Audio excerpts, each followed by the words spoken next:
I wanted to do a follow-on video to the last video I made about cars and 300,000 miles and how my theory was, most of them are not going to make it without major work. That video generated a lot of comments, a lot of discussions. So I just wanted to just bring up some of the points and add a few points that you guys brought up, add a few points of mine. I actually want to do 4 things in this video. So talk about the 300,000 mile discussion, give you a little bit more of a background on my channel, like a quick summary and what I intend to do here. On number 3, I wanted to talk about a few video ideas you guys gave me, for my time in auto engineering and my time, selling cars at a used car dealership part-time for a long time, for decades. And then number 4, there were questions in the videos. I answered some of them already in the comments, but I wanted to just go over them here also. They were kind of interesting questions. Okay, so the 300,000 mile video, my theory was, you take a car, you buy a car that's 8 to 10 years old, drive it 3, 4, 5, 6 years to about 150,000 miles, and then you sell it, right? That way you've kind of avoided having to do any real work, any maintenance on it, really. You can buy it for about the same price that you're going to sell it for. It's already mostly depreciated when you buy it. It's kind of worth about the same when you sell it. You've kind of driven the car for free for a few years, and it hasn't been a hassle. That was the basis of what I was getting at.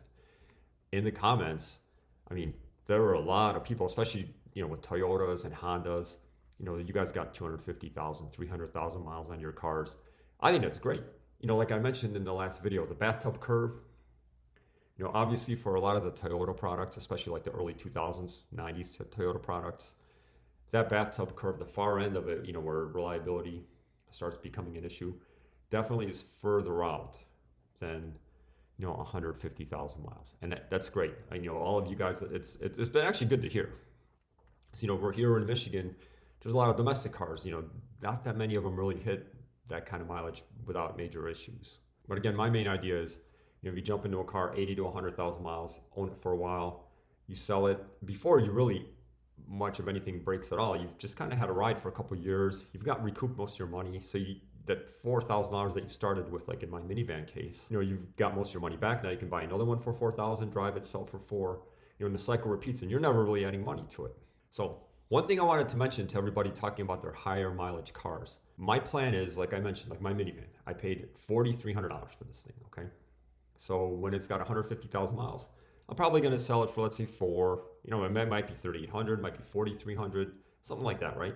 So I've got all my money back. I can just go buy another one. I haven't added a dime. I've been doing this already for the last few cars, right? So let's say 4 cars ago, I started with $4,000. That's still the same $4,000 I used to buy this car. That works if you're selling a car at 150,000 miles. If you're trying to sell your car at 250,000 miles, the pool of people willing to buy it is much smaller.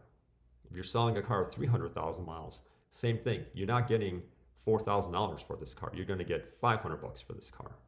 So you got to keep that in mind. Yes, you managed to keep the car longer, but you've also added repairs along the way. Or even if you didn't, like if you, let's say in the Toyota cases where they've actually made it all the way to 300,000 without major problems, the car is just worth much less money at the end of life. Okay, so you're going to have to come up with another $3,000-$4,000 at the end to buy another one when this car you're in right now is used up. You see, that's kind of, I didn't add that in the video, but I had that in the back of my mind, like the whole drive for free philosophy. So keep that in mind as well. For my car dealership days, that's been the case. 100,000 miles back in the day used to be like a break point for, like a huge step point for a car's value. Like when it hit 100,000 miles, all of a sudden, boom, the pool of buyers shrunk. That's not really the case anymore. 100,000 miles, most people are like, it's still fine. About 150, that's what you can see the pool of buyers shrinking, right? I mean, think about it. If you were buying a car, you'd probably buy a 150,000 mile car used, right? But would you buy a 250,000 mile car that you're going to drive and use? Probably not. You see what I'm saying? So the pool of buyers is shrinking now. They're all willing to pay you much less money. You want to go further than that, a 300,000 mile car, there aren't that many people are going to buy this thing. Only if they maybe need something, like if you have a pickup truck, a Tacoma or F-150, and they just need it once in a while to pick up something, right? But they're not really going to be using this car as like a daily driver anymore. So that's something to think about, right? You actually do lose the money that you've put into the car originally if you keep it too long. Even if the case of a Toyota or something, it's actually been holding up well. Another important point, I have a video on this channel. It's the one I made 2 weeks ago about buying cars like this for cash, If you don't have a car payment and you're not putting money into a car every month, then you're free to invest that money that would have gone for the car payment. The video I talk about is called, drove Porsches, retired early. I actually show that if you take $1,000, nowadays car payments are between $750 and $1,000. If you take that $1,000 and invest it for 20 years, that you come up with like $800,000. You're like self-funding a retirement account by not having a car payment. Okay, so you got to keep that in mind as well. That's a very important thing. So again, I want to hit the bathtub curve. Like I mentioned, you have the infant failures for reliability systems, a period of useful life of the system where you don't have a lot of failures, and then you start hitting end of life, where you start going back up to the top of the bathtub, where systems start failing. So that number isn't the same for every car. Like you see, I even mentioned in the last video, if you got like a Toyota Camry, Toyota trucks, that end of life is further out than it would be, for example, like on a Chevy sedan, right?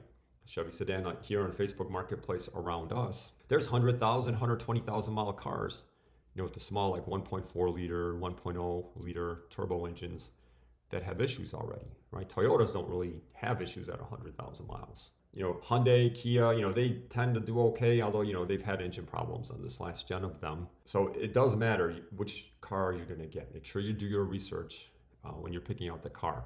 Like my minivan, for example, that I have, the 2016 Caravan, I know they generally make 150,000 miles. If I look on Facebook Marketplace, around 200,000 miles, you start seeing minivans that have transmission problems, okay? Sometimes engine problems, electrical problems, a bunch of stuff doesn't work. So I know what's coming my way over the next couple of years if I keep it. I want to get out of the car before then. Bathtub curve and EVs. Teslas generally, I do read up on Teslas quite a bit. My wife actually has a Model Y. So Teslas tend to make 150,000 miles pretty easily. The battery packs have almost no degradation, even approaching 200,000 miles. The electric motors on the newest ones, they tend to last 150 and more thousand miles. What you start running into on cars like Tesla, things like the electric door handles, they'll stop working properly, right? Things like this. But generally 150, maybe a little more than that.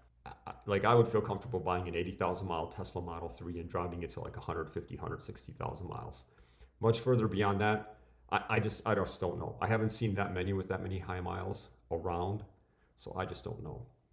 For EVs specifically outside of Tesla, you have to be very picky individually because a lot of these cars, they have like weak battery packs. They have those pouch packs. If you don't know what a pouch pack is, your cell phone battery, do you know what it looks like? It's like a little square. They call that a pouch. A lot of these automakers just put a bunch of those in a box. So they don't really do well dissipating heat. They don't really cool well. They don't really heat well. Whenever you hear an EV that basically, don't drive it or they had to recall every single battery because of fires, it's the pouch batteries. So like Chevy Bolts had them. A lot of the Germans use pouch batteries. Like you just saw this week, we had a recall on every Mercedes EV battery made, right? Because of the pouch batteries catch on fire. So those kind of cars, I'm not 100% sure I'd want to buy an 80,000 mile one of them and try to drive it to 150, 160,000. I think Nissans are probably okay. The Hyundai, Kia, they seem to hold up, I think. But again, I don't know much about those. Okay, so there were a few questions in the comments about EVs. I figured I'd address it specifically here. Okay, so topic 2, the background on me and my channel. If you guys had seen the last video or two, I was an automotive engineer for a while. My background is, I spent a little bit of time in powertrain, but I'm really reliability. I've been doing that for a very long time, reliability engineering. So that's why I made that last video, right? I have a lot of background in this. For decades, we have like a distant family member that has a used car dealership. They retired. I worked there part-time, in the evenings, on weekends. So, I've worked on and seen thousands and thousands of cars. We'd go to like local dealer auctions, pick up cars. We'd have cars traded in. The dealer auctions were all trade-in cars. Sometimes we'd buy like insurance auction cars and work on them. I've seen a lot of stuff. So, my background isn't just like a theoretical where I just read a bunch of engineering books. I worked on cars since I was like 14 years old. My background, I also used to race cars. So I actually have a background in, racing, with SCCA, like road racing. So I actually built up a couple of competitive race cars over the decades. I'm still doing this with my sons. They're the ones doing it more nowadays. I even raced motorcycles back in the day. So, my take is kind of like a Gen X take, like 80s, late 80s, 90s, 2000s. in my time, in my belief is these are the best cars ever built, right? I love those cars. You know, they were fun. They were, you know, very engaging cars. They weren't that hard to work on. You know, you saw in the last video, anything after 2019 to me, it's almost like unrepairable nowadays. It's like the complete opposite of what we were building 20 years ago. So that's, I kind of wanted to give you guys a little bit of a background on me if you didn't, if you weren't already aware. Looking at the comments from the last video, you guys actually gave me ideas for like 2 different series I want to do on this channel. In addition to my usual, you know, talking about like Porsches, Corvettes, you know, fun car stuff. I have a whole bunch of stories from my time in the auto industry. So I was going to call it, you know, something like, I don't know, Tales from the Cubicles, about all the decisions that have been made in the car world. Some was money, some was, you know, just poor decisions. Like if you're ever working on your car and you're like, why did they do this? This is such a dumb decision. You know, who could have done this? There was a decision made behind that part. And when you hear some of these stories, they might upset you a little bit, you know, because when it was happening and I was there, I was like, what are they doing? This is crazy. You know, if you're interested in that, subscribe to this channel and you will hear more about these things. Another series I kind of wanted to do here is, you know, talk about my days, you know, working in the car dealership, you know, buying cars, selling cars, fixing cars, you know, some of the stuff we did fixing cars, prepping them for sale, some of the things I've seen, which is, it will blow your mind, the stuff that I've seen and heard over the decades, okay? That's another one. If you're interested in some of these stories, you know, kind of like car dealer frontline stories, you know, make sure you subscribe to this channel. And last is the 4th thing I wanted to talk about. Just answer some of the questions that I saw in the comments. I had a question. If you're selling a car and somebody wants to come look at it, would you allow them to take it to a mechanic? And my answer was not really. Here's why. If somebody's gonna take a car, like a 150,000 mile car of yours, you know, that's 14 years old, 15 years old, whatever, to a mechanic. The mechanic's gonna say, look, you know, the struts are bad, you know, some suspension bushings are not that good, there's a little leak here, you know, blah, blah, blah, right? He's going to give the guy a repair bill for like $10,000. This guy, you know, and these aren't like broken things. These are normal wear things on a 150,000 mile car. But the buyer just going to get scared off. So all that happened was you didn't make a sale and you just wasted 3 hours of your time taking the car to a mechanic, sitting around waiting for this. So somebody wants to do a mechanic thing with me, I always tell them, bring the mechanic over. Another question is paying by check. You know, do you take checks? I've taken certified checks like bank checks before. Personal checks, absolutely not. You know, the best thing to do is take cash. You know, because a personal check, as you guys all know, they can cancel the check as soon as they get home. Okay, so that's it. So that's everything for this video. Everybody that subscribed recently, I want to thank everybody for subscribing. I hope you guys like the content that I have here and stuff that I have planned going forward. Like and subscribe. And if you are interested in getting these videos when they first show up, hit the notification button too. That way you're going to get a ding when a new one shows up. Thanks, and I'll talk to you later.